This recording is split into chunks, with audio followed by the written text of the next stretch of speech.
નમસ્કાર મિત્રો, તો આજે આપણે ગાયત્રી વ્રતની વાત કરીશું, તો તમે તેને જરૂરથી સાંભળો. આ વ્રત કોઈ પણ સ્ત્રી પુરુષ કોઈ પણ રવિવાર કે પૂનમે કરી શકે છે. વ્રત કરનાર સવારે વહેલા ઉઠી નાહી ધોઈ નિત્યકર્મથી પરવારી પાટલા કે બાજટ પર જળનો કળશ મૂકવો, તેની આગળ દીવો પ્રગટાવવો, અગરબત્તી કરવી, પછી માનું સ્મરણ કરી નીચેની કથા વાંચી જવી. વ્રતના ઉજવણામાં ઘઉંના લોટનો દૂધમાં શીરો બનાવી 7 બાળકોને જમાડવા. હિમાલયની પુત્રી પાર્વતી સાથે ભગવાન શંકરના લગ્ન નક્કી થયા.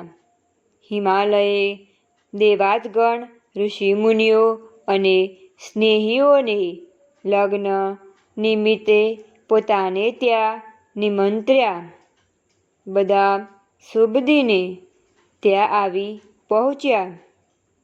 બીજી બાજુ ભગવાન શંકર દેવો, મુનિઓ, સિદ્ધો અને શિવભક્તો સાથે લગ્ન સ્થળે આવી પહોંચ્યા.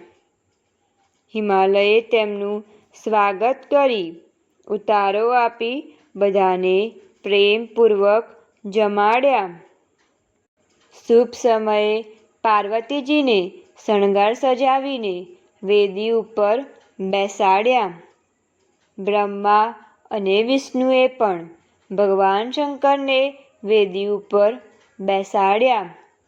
પછી મંત્રોચ્ચાર સાથે લગ્નવિધિ શરૂ થઈ.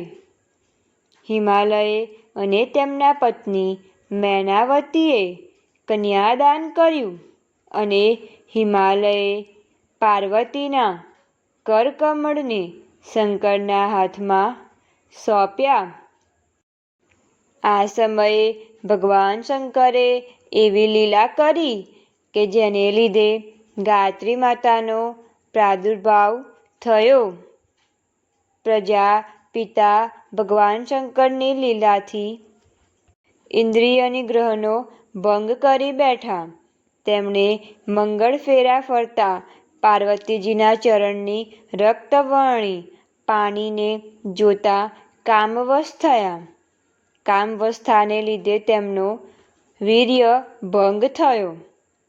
થોડા સમય બાદ બ્રહ્મા શુદ્ધિમાં આવતા તેમણે ઘણો પશ્ચાતાપ થયો. વિષ્ણુ ભગવાન તેમના આ પશ્ચાતાપને કળી ગયા અને તેમને આ ભૂલનું નિવારણ કરવા માટે તેમને આત્મશુદ્ધિ યજ્ઞ કરવાની સલાહ આપી. બધા દેવોના મત લઈ આ યજ્ઞ માટેના સ્થળની પસંદગી માટે બ્રહ્મલોકમાંથી એક કમળ પૃથ્વી ઉપર નાખ્યું અને તે પવિત્ર પુષ્કર તીર્થમાં પડ્યું. તે સ્થળે યજ્ઞ કરવાનું વિચાર્યું. આ જગ્યાએ શ્રી વિષ્ણુ ભગવાનના આદેશથી દેવોના શિલ્પી વિશ્વકર્માએ મનોહર નગરની રચના કરી. આ સ્થળે સર્વ દેવો, ઋષિમુનિઓ, ગંધર્વો, કિન્નરો આવ્યા. તે સમયે બ્રહ્માજીને એકાએક ખ્યાલ આવ્યો કે પત્ની વગર યજ્ઞ પૂર્ણ ગણાય નહીં. તેથી તેમણે ખેઅટ મુનિને શક્તિ આપીને સત્યલોકમાંથી સાવિત્રીજીને તાત્કાલિક લેવા મોકલ્યા. તે સત્યલોકમાં સાવિત્રીજી પાસે જઈ બ્રહ્માજીની સર્વ હકીકત જણાવી. પોતે તેમને લેવા આવ્યો છે તે પણ જણાવ્યું.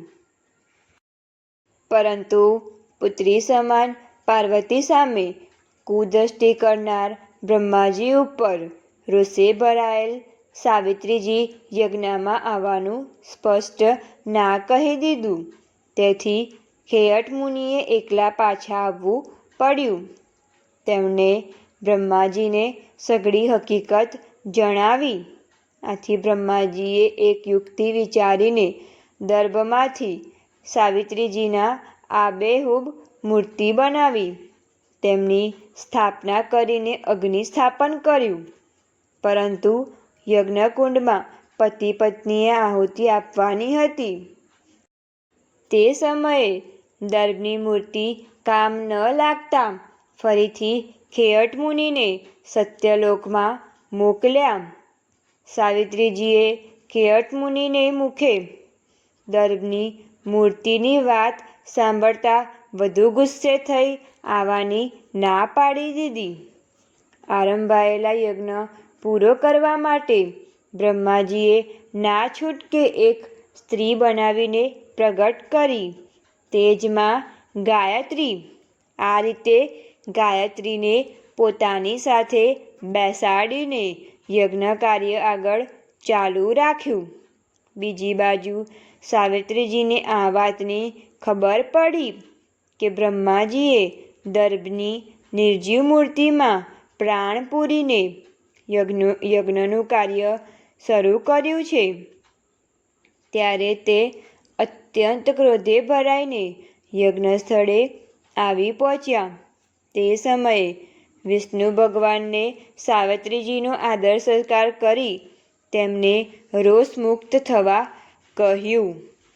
વિષ્ણુ ભગવાનની નમ્ર વિનવણીથી સાવિત્રીજીનો સર્વ ક્રોધ ઉતરી ગયો અને તેમને ડાબી બાજુએ આસન લીધું.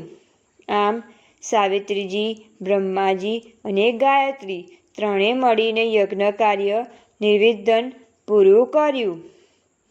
યજ્ઞવિધિ બાદ બ્રહ્માજીએ બ્રાહ્મણનો એક સુવર્ણ મૂર્તિની ભેટ આપી, જેની ડાબી બાજુએ સાવિત્રીજી અને જમણી બાજુએ ગાયત્રીજી બિરાજમાન હતા. બ્રાહ્મણોએ તીર્થરાજ પુષ્કર સરોવરના કિનારે એક સુંદર મંદિર બાંધી તેમાં આ મૂર્તિની સ્થાપના કરી. આવી જ વિડીયો જોવા માટે અમારી ચેનલને લાઇક, શેર એન્ડ સબસ્ક્રાઈબ જરૂરથી કરો.